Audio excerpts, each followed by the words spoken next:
360 breathing and sitting. So you can do this sitting on the floor or on a chair, whatever you feel more comfortable in. So I'm just gonna sit cross-legged first, and we're gonna go over just the basic pattern of breathing. So I like to start with your hands on your rib cage in all positions. So that's the thing that most people have trouble with, is getting their rib cage to expand to the side. So that's why I tend to have people first put their hands on their rib cage.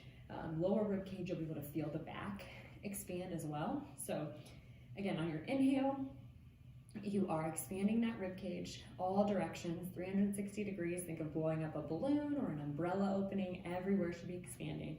You want less movement in the chest, more in the rib cage, belly, and back. Send the breath down into the pelvic floor as well. You should feel that pelvic floor relax on your inhale. So hands on rib cage. Inhale slowly and gently through your nose. Exhale. On your exhale, I want you to think of lifting the pelvic floor. So pelvic floor lifts up and in. That will engage your lower abs as well. So your deepest abdominal layer, your transverse abdominis, works together with the pelvic floor. So your lower abdominal should tighten there too. You can feel that just inside the hip bones. And your rib cage will come back in. Okay, so inhale through your nose. Feel the pelvic floor relax. Exhale. Pelvic floor lifts. My rib cage comes down and in. Lower belly is flattening and tightening here. Okay, so a lot of people have trouble feeling the pelvic floor, especially when you're first starting this, and this position, sitting or standing, is a lot different than doing this lying on your back or with pillows underneath your hips where gravity is helping you. So now we're working kind of against gravity.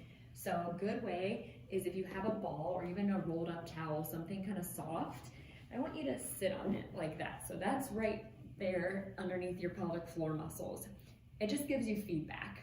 That's just one of the simplest ways to describe that. It gives you feedback so you can feel what those muscles are doing. The more you can feel them, the better we're able to connect with them, strengthen them, and all those kinds of things. So try this again, kneeling on the ball.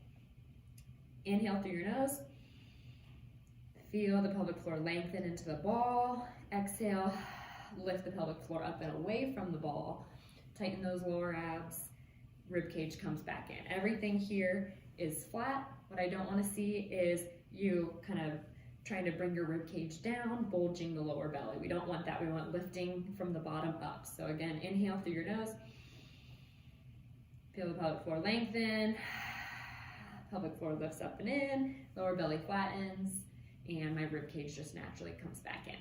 So play around with that. You can try this sitting on a chair too, but this is a great cue if you're having trouble feeling the pelvic floor on the inhale or exhale. So give this a try.